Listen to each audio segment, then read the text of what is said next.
Hello, everyone. I'm your host, Daniel James II, and you're listening to the Culture Connect, the podcast for the South Carolina Commission for Minority Affairs, where we're celebrating 30 years of building bridges to resources and closing gaps within South Carolina's ethnic minority communities. Inspired by the vision of our great Executive Director, Dr. Dolores DaCosta, we wanted to highlight the stories of ethnic minority voices across our great state of South Carolina. You're going to hear from HBCU presidents, civil rights icons, farmers, minority entrepreneurs, men and women, striving every day to make South Carolina a great place to live for all of its citizens. Be sure that you subscribe so that you don't miss the notifications for the next episode of the Culture Connect on all digital platforms. Let's tune into the episode. Hello, everybody. Welcome to the Culture Connect. We are super excited to have a very special guest in the studio today. He is the founder of the Columbia International Festival. He is also CEO and founder, or president rather, and founder of International Fellowship Ministries here in Columbia. He's a pastor. He is a cultural enthusiast, and he's a partner of CMA. We have none other than Dr. Raj Aluri in the studio. Welcome to the studio. Thank you very much. I just want to make a little bit qualification. I'm not quite a pastor. You know, okay. Okay, but that's fine. I'm in a full-time Christian ministry. Yes. We use the word lay minister. Beautiful. Okay. Okay. Lay minister. Okay. Wonderful. Dr. Aluri, I want to begin, though, since you mentioned ministry, talking a little bit about your upbringing. As from what I can understand, you were born in India, and you have a very interesting story about your parents and your upbringing and being reared as a Christian in a predominantly Hindu country. Talk a little bit about that and what that upbringing was like and how your parents came to the faith as well. Sure. Thank you very much. I come from India. I was born there almost 72 years ago. Okay. Oh, wow. So you can count my age now. And India is, as you said, predominantly a Hindu majority country. Probably about 83-84%. But then we have the second largest religion is Islam. And the third one is Christian faith. And we believe that St. Thomas came to India during the first century and proclaimed the gospel there. And the church still continues what St. Thomas started. We call them Marthoma Syrian Orthodox Church. In short, we say Marthomites. But where I grew up, no missionary ever came. Not even Thomas, or not Americans, or not the British, or anybody else came, except the Russians towards the end of 1800s. They wanted to go to a place in India where no other missionary ever went. So I grew up in a land where you literally had to almost like a jump on your steps, because if you walk straight, you're going to hit the rocks. So it's a difficult terrain, and Russians wanted to go there, so they called American church to see where they could be going. Nobody ever went. So the American Baptists directed them to go to my part of India. It was never ruled by British Empire. We were never under British rule. It's called the Nizam of Hyderabad, who ruled that until 1948.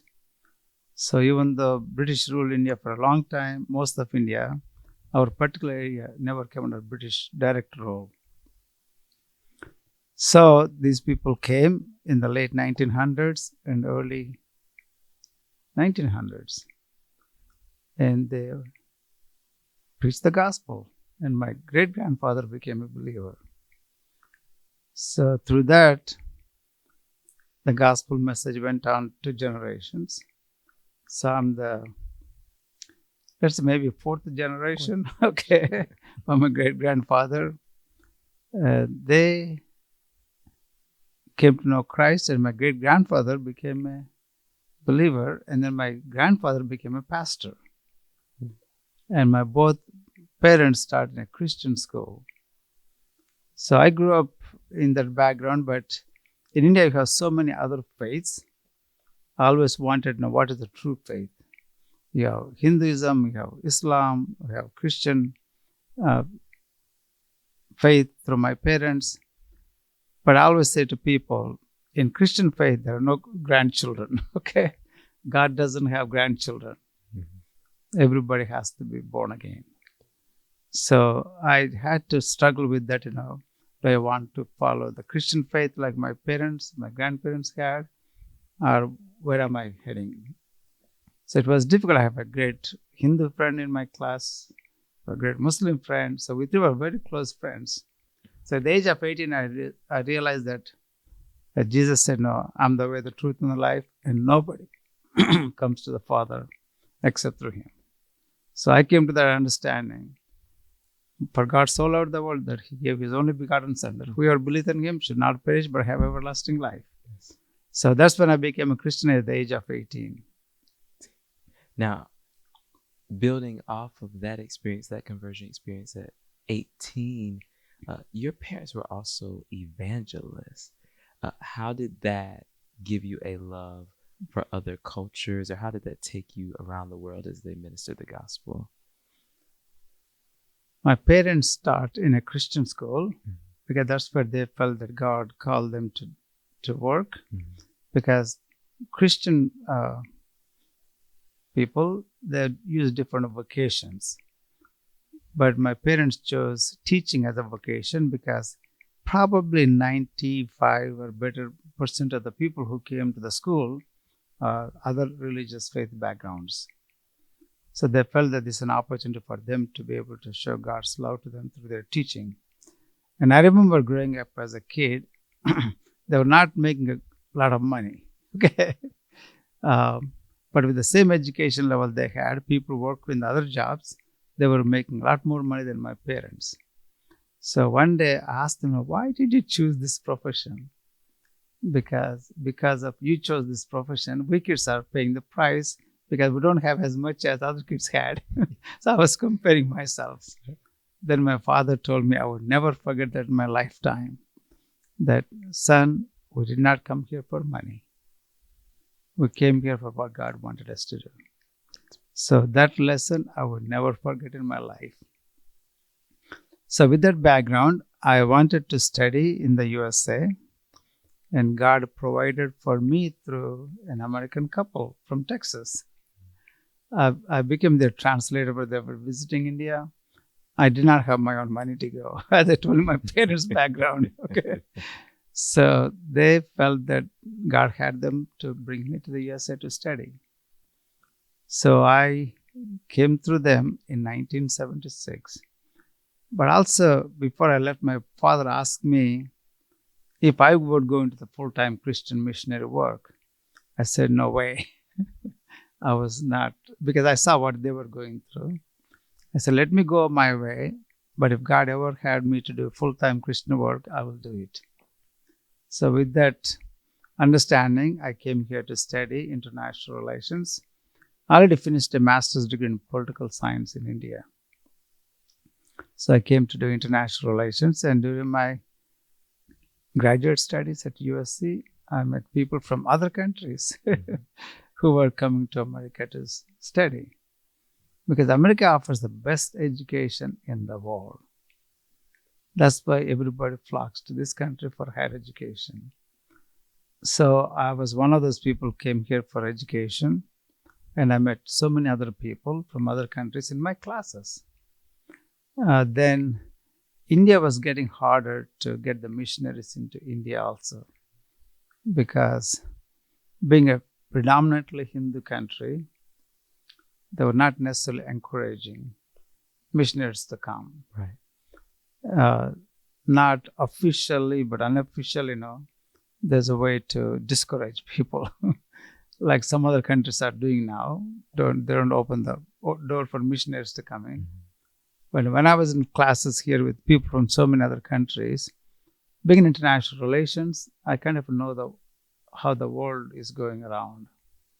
Not too many, communist countries welcome missionaries. China never welcomed missionaries until recently. So India has not been openly closed, but they're restricting people coming in. When I saw what people hear from other countries and what God is doing by bringing them here, a feather boy, God may be calling me to minister to people who are coming from other countries to study in America. Because we still have the freedom of expression, freedom of religion, freedom of faith, and everything that we can enjoy in the world, we have it here. So that's when God began to prompt me. During my doctoral work at USC, my heart was not there. Okay. I was working there, I was studying, but my heart was really not in that area. So I knew that God is making me uncomfortable where I am and showing me where I need to be, where I would be more comfortable. So during those years, that I felt that God is really calling me to the ministry, not to be a researcher, not be a professor. But I did finish my doctorate. Overall, God allowed me to get 3 masters and a doctorate.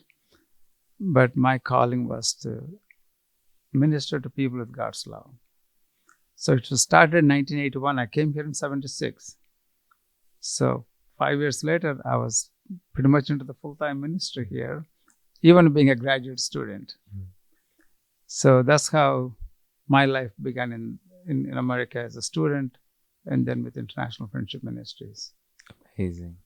And I hear so many threads between what you said today and also last month's guest. We were able to have Pastor Jerry Blassingham, who he experienced some injustice, but also he was incarcerated for a long time and ends up converting to the Christian faith while he is incarcerated. He comes out, but while he's in prison, he experienced this sort of birth or genesis of what would end up becoming a way to serve a lot greater multitude of people who've been through some of the same situations that he'd been through in terms of being incarcerated and providing services and providing a way for them to re-enter society. And then yours had more to do about cultures that are in places that maybe they could have been ostracized, but now coming to the U.S., creating a pool, I guess in South Carolina, where there wasn't a lot of diversity at the time, creating a place for them to feel at home and feel safe as well. I want you to talk a little bit about coming to South Carolina in 1970s or the 1970s, 76. That's very different from coming to South Carolina in 2024 even. There's still more growth to come, but talk about the infrastructure for international students coming to South Carolina in particular, and what was that like in terms of resources, housing, etc., and even a place for faith and for your faith in Christ. Yeah, thank you for asking me that question. When I came here, there's little or almost no support structures in the city and even with the school to provide accommodation. I didn't know anybody when I first came to this country. None. I didn't know anybody when I came to Columbia. Leaving the airport to come to Columbia, I called my graduate director at the university and he said, take a cab. I didn't know what he was saying. We used the word taxi, okay, with the British English. I said, take a cab. I couldn't understand what he was saying. But also, I didn't have the cash in the amounts that I needed. I have a $100 bill. So I didn't know exactly how to transact, with the cash situation. So I said, I'm not sure, I can make myself to the school. So he sent another PhD student to get me. Okay. It was Friday afternoon. Not too many people are interested in studying Friday afternoon in America. Everybody ready to go to the beach or go to other places. And I had no place to go. No prior arrangements for me to stay. So my graduate director felt sorry for me. But then the fellow who actually got me from the airport, he felt really pitiful.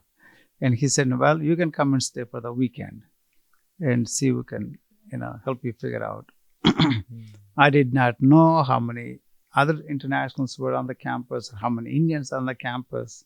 So I had no such information. See, no emails, no social media. At that time, there's no good communication systems.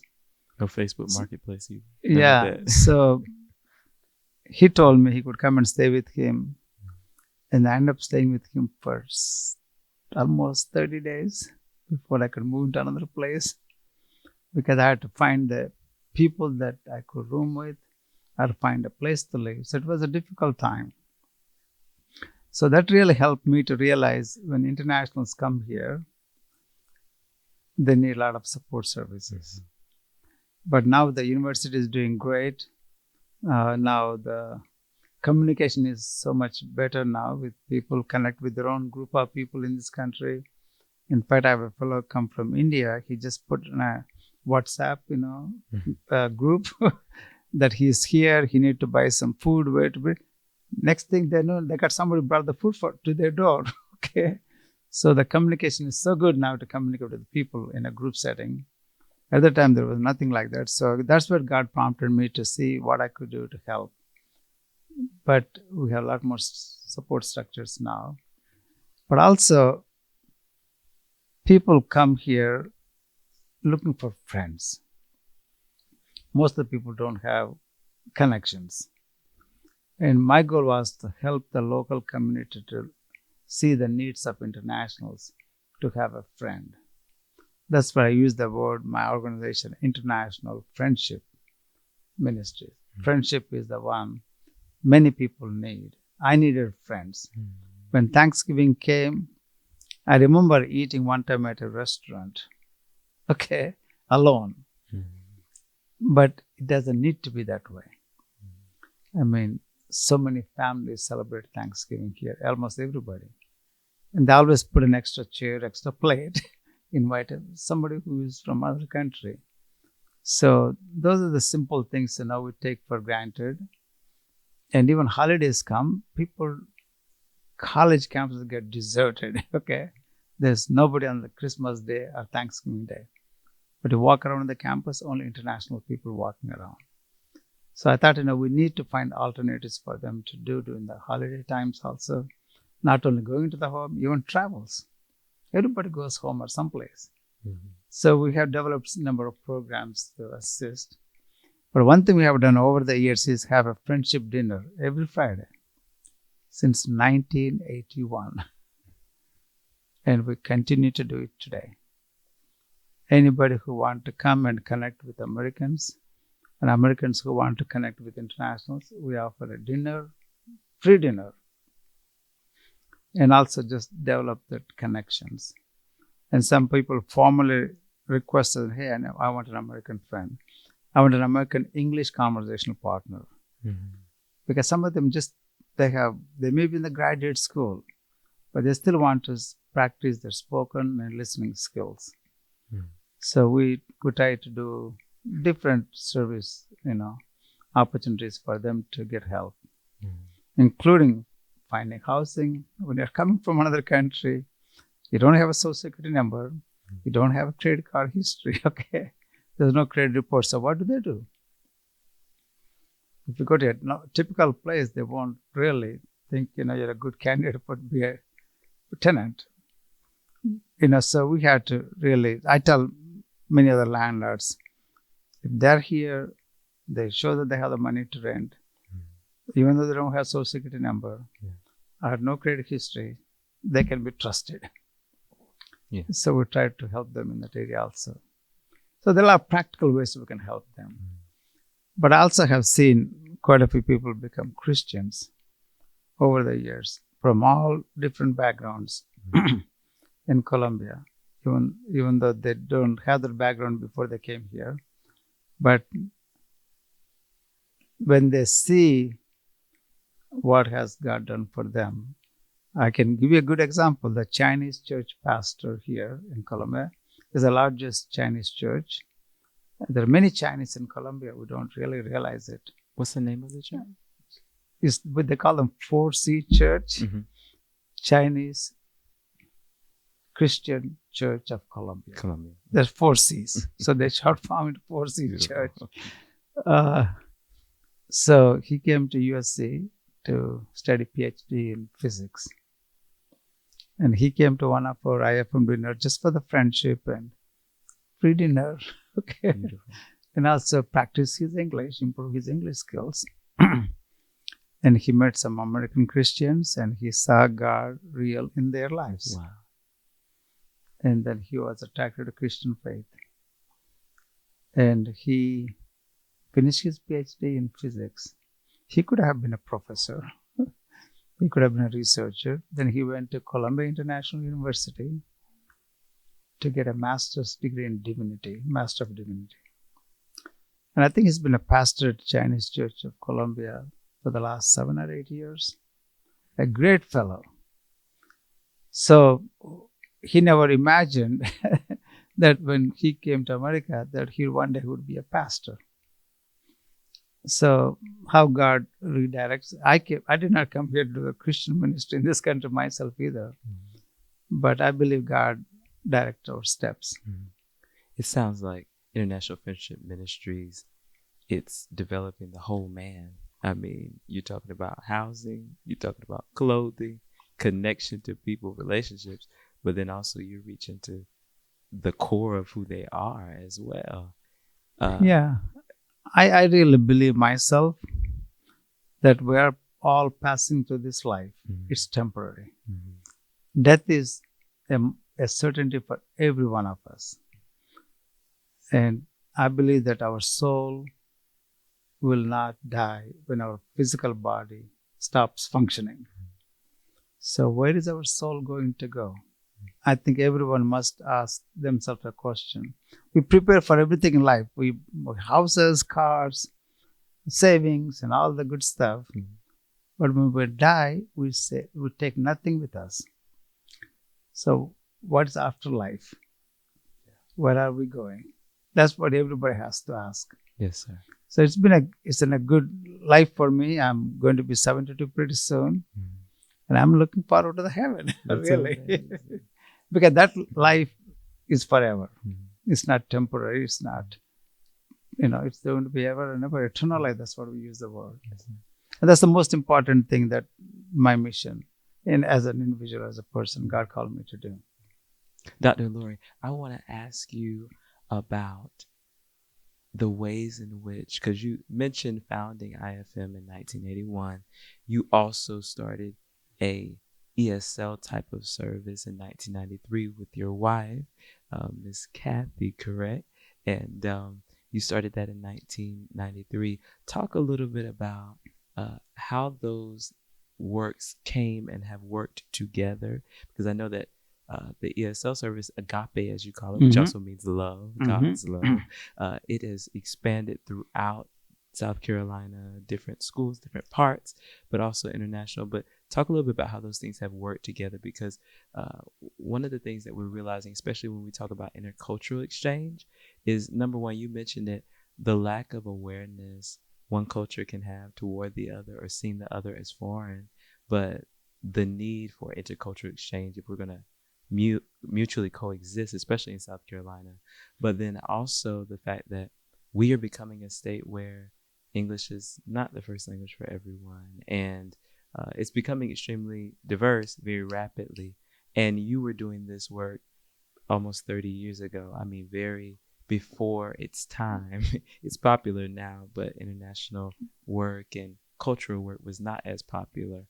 So talk about how those things have worked together. And now, because you have such a stable foundation in Columbia, it's causing huge benefits to be reaped in the lives of people coming here. Yeah, when I first came to Columbia, 1976, Columbia was much different than what it is today.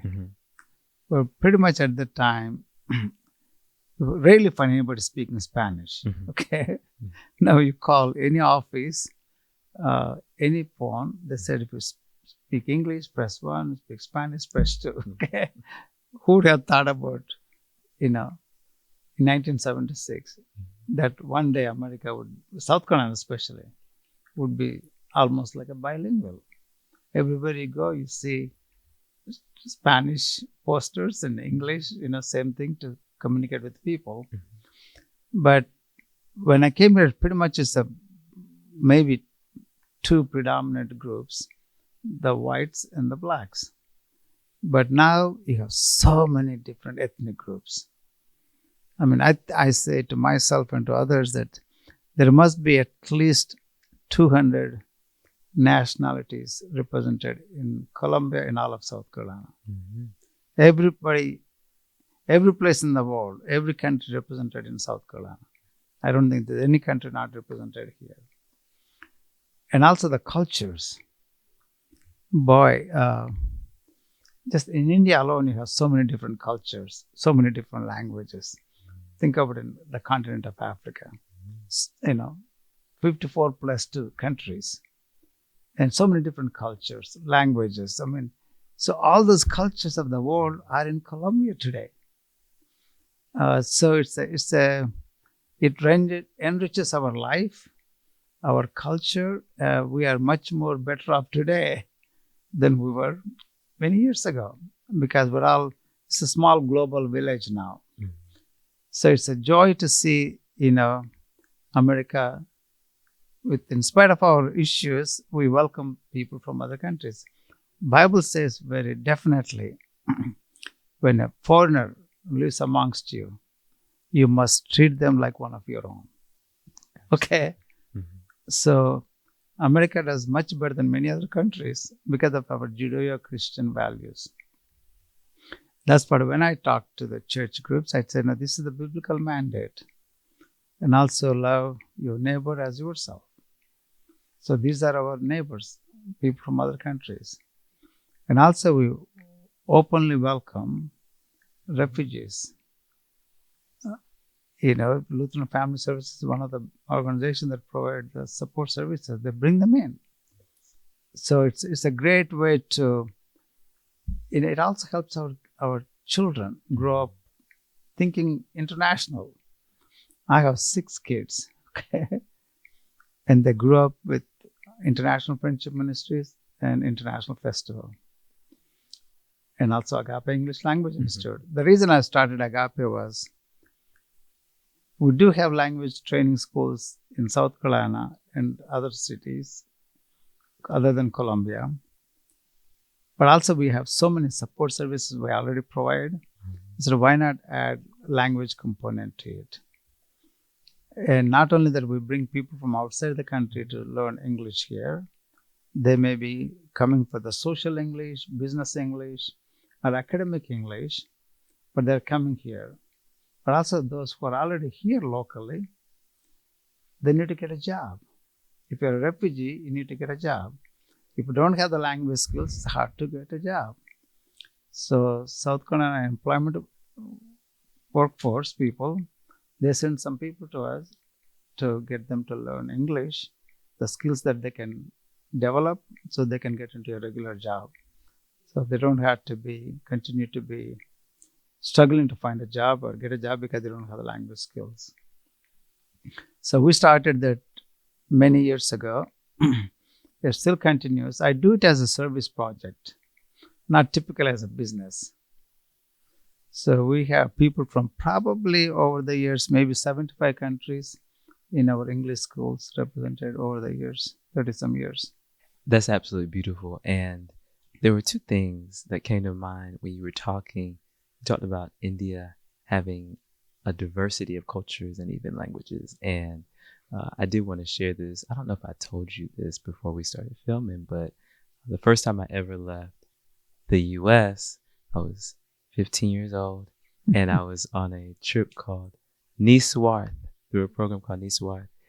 My school had a big non-Sibi mission, which meant not for self. And we went to Ahmedabad, India, there in the state of Gujarat. And we spent like 3.5 weeks there, partnering with our sister school called the Riverside School. And I can tell you now, India, number one, is a beautiful country. Beautiful people. I learned a lot about some disparities that exist there when it comes to health disparities and, of course, access to certain resources. But there is a striving spirit toward bringing people to live better lives there. And from what you've been saying, there's also a huge opportunity for outreach there as well. But I think that the other thing that came to me while you were talking, you talked about the refugee landscape. And in South Carolina, I had the opportunity to do some research when I was in college about refugees and the state of refugee laws and landscape across the U.S. And my final project was about the refugee landscape in South Carolina. And I didn't know the impact that organizations like Lutheran Services Carolina and others were providing and helping right here in Columbia, helping relocate families that had been displaced by wars in Ukraine, wars in Syria, wars in other parts of the Middle East, etc. And if it were not for Christian faith-based organizations that were in the Carolinas, particularly in the Midlands, a lot of refugee populations, people coming from international backgrounds, will be without a lot of resources, housing, etc. They're almost keeping up this infrastructure for internationals, but particularly people who are being displaced in times of crisis as well. So there's also huge biblical undertones to that as well. Literally, the Messiah was displaced. Sure. So, Yeah, I think God asks us to love absolutely people. Yeah. That's what agape means, Yes. unconditional love. Yes. And that's where the Christian community and the church and the Christian organizations try to show to people. My own church has a very good diversity. A lot of Congolese who came as refugees into Colombia came to our church. Wow. And I even saw last Sunday a number of those people. Now they're part of the English service. At one time, they couldn't speak much of any language. So we used to have a service for them in Swahili. Okay. There's a Swahili, Americans who went to, parts of Africa where they speak Swahili, so they were able to lead. But now they're part of a regular service. It's one more, let me say, Bible says heaven is an international place. Okay. In so that many means words, there'll yes. be people from every language, every ethnic group, every nation, and every tribe will be represented in heaven. Yeah. And I know there's one church in Colombia, they said, pastor tells me that they have 40 different nationalities represented in one church. So that's like a heaven on earth. Okay. So it's a joy to see how the church and the Christian community is responding. It's wonderful to see. The International Festival, we can go into that way. Okay. Yes. Speaking of heaven on earth, Yeah. I had the opportunity to come. We did as an agency, CMA, to come to the Columbia International Festival. I tell you, it was my first time. I've lived in South Carolina all my life. First time going to the Columbia International Festival. The experience was unexplainable. I mean, really, it was beautiful. It was beautiful to see such a huge turnout, especially in light of COVID-19 crisis. I feel like that still has a wearing on people when it comes to coming to big events like that. From everything from the food to the culture to the countries that you didn't even know were here in South Carolina. You are responsible for bringing thousands upon thousands upon thousands. I mean, countless numbers of people to the state of South Carolina, particularly to Columbia, for 20 plus years now. Talk about the inception of that idea. How was that? Was that an outgrowth of the International Friendship Ministries? How did that begin? And then where are you now? Where do you want to take the Columbia International Festival? Yeah, thank you for asking. Thank you for the CMS support for the festival. And also want to thank our Richland County and also State of Columbia sponsoring that event. Without their support, there would not be a festival. Because I came to Columbia, to a place where there's very little of international at the time, and I have seen how much South Carolina has changed, since I came here.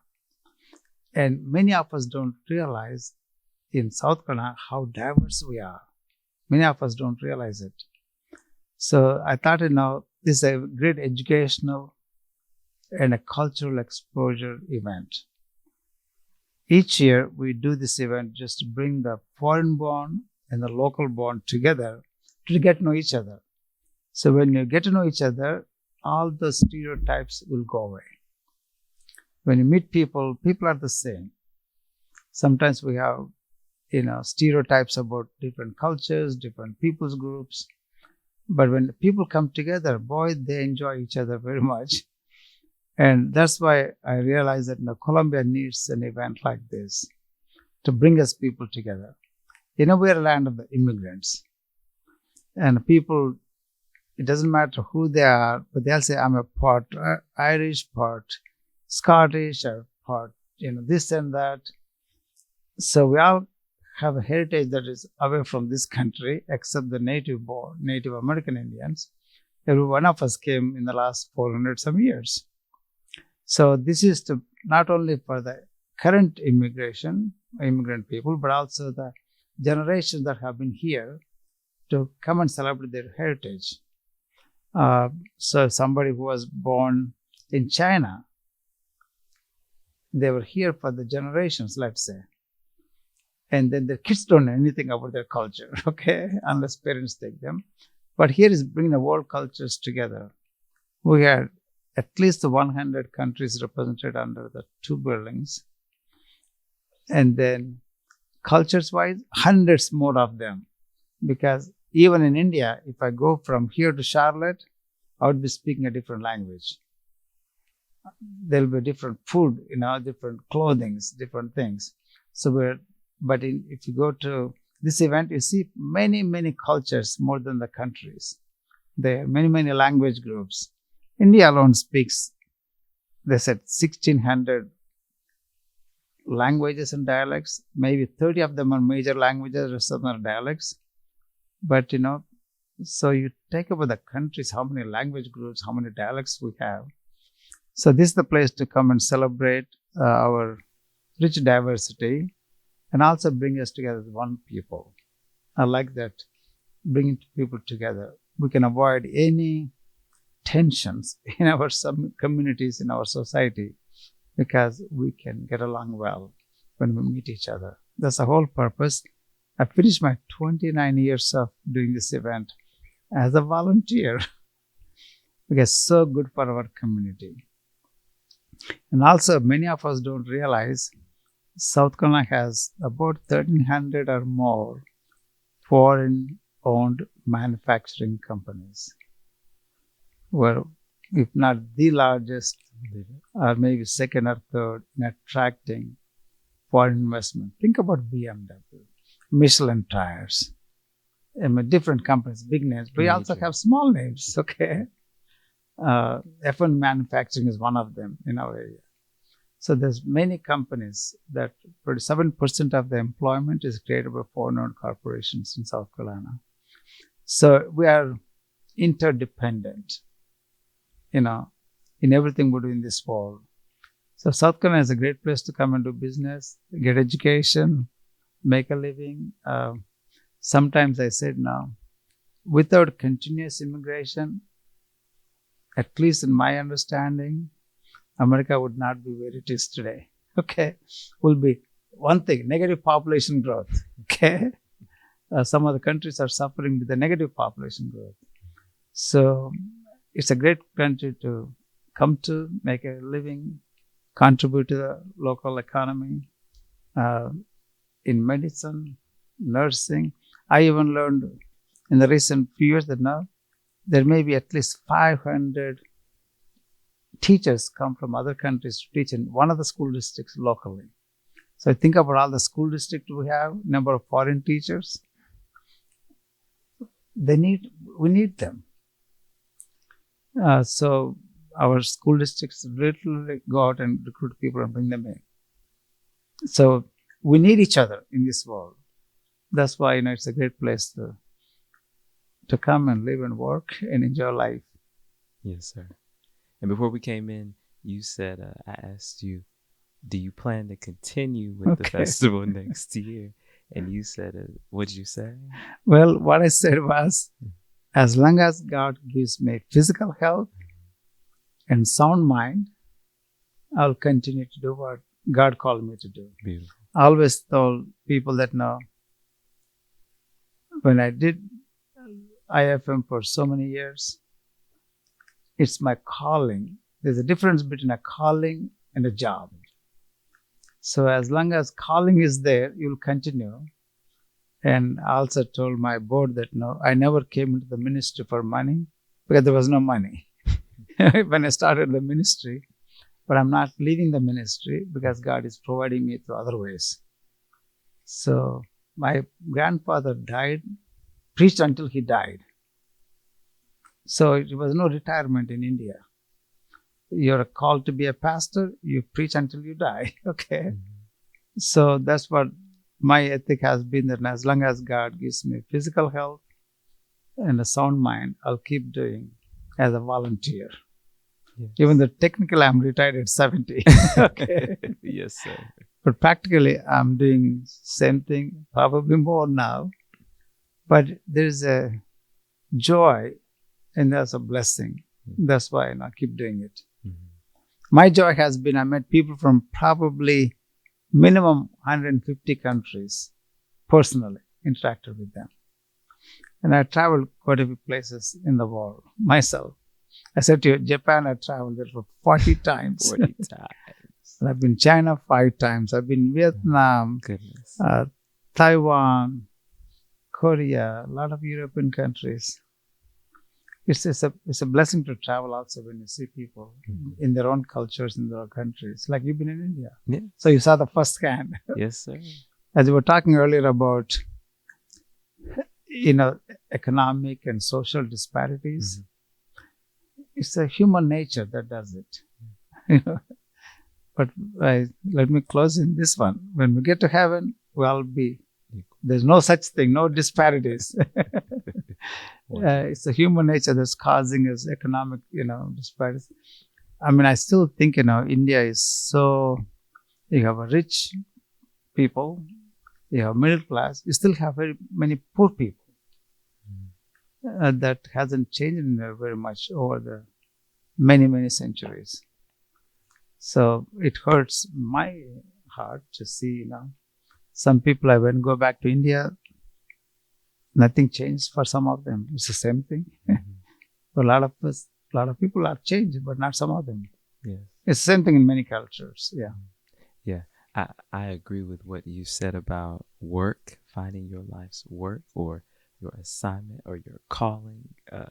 I've always asked God concerning even my own life, I want to be able to continue in my work until the day I leave this earth, because I don't believe that it's a temporary calling. I think it's ultimately it's serving the greater purpose for people and ultimately God's kingdom as well. And I think that therefore it's sort of something I can't separate from almost. But I guess transition is always good, but you'll never leave your calling. You'll never leave your work and your life's assignment too. Now, your first calling, though, I would say, would you say that your first calling is to your family? Talk a little bit about your wife and your children as well as we close out today. Well, God blessed me with 6 children. My wife is a Canadian born. Okay. So I married internationally. And then I have 6 children, 4 girls, 4 boys and 2 girls. Okay. And except one, all of them are out of state. But my son, my eldest is in Florida. She's married with giving beautiful 3 granddaughters. My second one is in Baltimore. And he and his wife gave me 2 grandkids.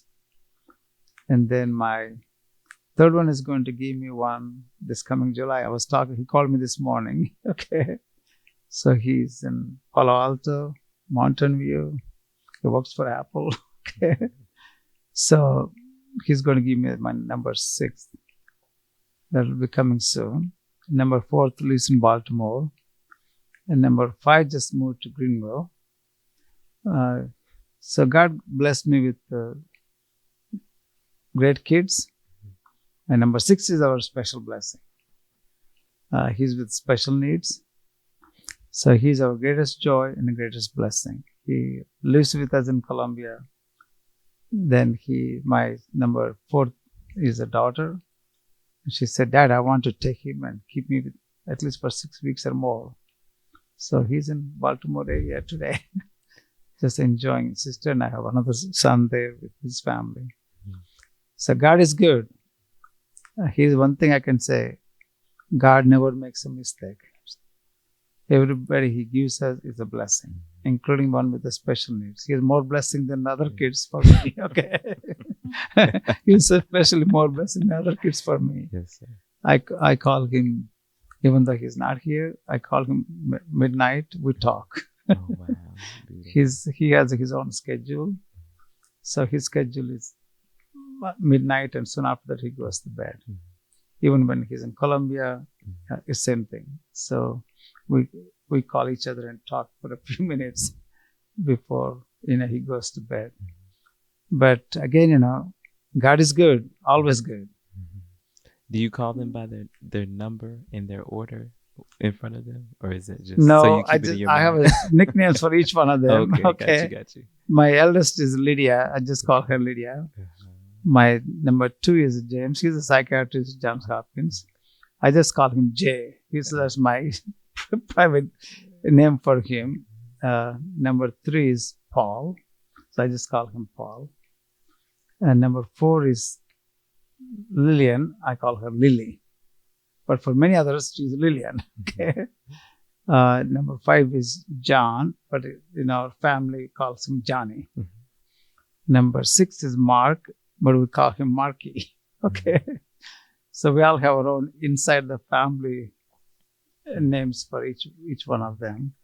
Those are some powerful names too. Yeah, they're all John and Mark Bible and names. Lydia. Yeah. Oh yes, They're all Lydia. Bible names. Yes, sir. Yeah. I want us to end out just by you saying how international students can get quote unquote tapped in to what International Friendship Ministries is doing, and if they need your resources, how can they reach out to you all? And then for just citizens across the state who have never been to Columbia International Festival, which I was prior to 2024, how can they attend that? How can they keep in touch and even maybe be a vendor or present a culture that you don't know is here in South Carolina? How can they go about those things? Let's start with the festival. Okay. We just recently finished that event. We're still wrapping it up, Columbia International Festival. If they search on the internet, they will come to our website at cifonline.org. So they cannot miss it. We would love to see people from across the state come to this event. We do the advertising all across the state, including Charlotte market. Charlotte is not far away. An hour and a half drive from there to here. I would go to Charlotte if I have something I'd like to see there too. So these days, with all that, transportation methods we have, it's easy to travel. For the International Friendship Ministries, if they type International Friendship Ministries, they will find us on the web. But also our domain name is ifmusa.org. I for International, F for Friendship, M for Ministries, USA.org, then they will find us. We do have other groups that do provide support services to internationals. Clemson has a great group. I know some people who do similar work in Charleston area, and also Greenville area. I know some of the people. So we're not the only group in South Carolina. And across the country, we have 1.5 million internationals. Numbers go up and down, depends upon the economic situations, out of COVID, things like that. But also, almost in every state, you have Christian groups catering to international students and scholars and their families. I use the word students, scholars, and their families. Every research university has many people who come for research. They already have a PhD in their countries. They come here for further research. Right now, I have a person, he's one of the scientists in India. He came on a 2 months deputation, okay, to come to South Carolina. It's the first time he's ever been in America. So we have a lot of people who have their PhDs already in their countries or other universities come to USC in Columbia for further research. We use the word postdoctoral fellows, postdoctoral, also visiting scholars. And not only they come, they bring their families, their children. So it's just not the single students only. It's all groups, families, children. In fact, I transport some people in my van because some of them don't have a car. When they arrive here, it takes a while to get a car, and some people have a driver's license but still have to get a local driver's license. So in the meantime, they need transportation help. In fact, a group of my friends are having a picnic this Saturday on the lake. They need transportation. Not everybody can drive up there. So the group is trying to help find the transportation so everybody who want to go can go there. So there are services available for international students, scholars and their families, are immigrants, refugees who need help. Because I needed help when I first came, and I know what it is to get help and benefit from it. So it's there available. Even the state has support services, job, employment opportunities, and also workforce employment. They try to train people. Lutheran Family Services and other groups. There's a lot of support here, but they need to find out. That's why we do the festival too, when groups come, so they can know where they can find the service. Like many first generation people don't know if they have a special needs son, they don't know where to go. We had a lot of friends when we have our son, we had a good support structure. But some people who come new here, they don't know where to go. So we had a department of special, disability services. They were there this year. They said they had so many people they talked to. They don't know where to find service. Now they have a resource here. Wonderful. Dr. Aluri, thank you so much for joining me today. I really appreciated it.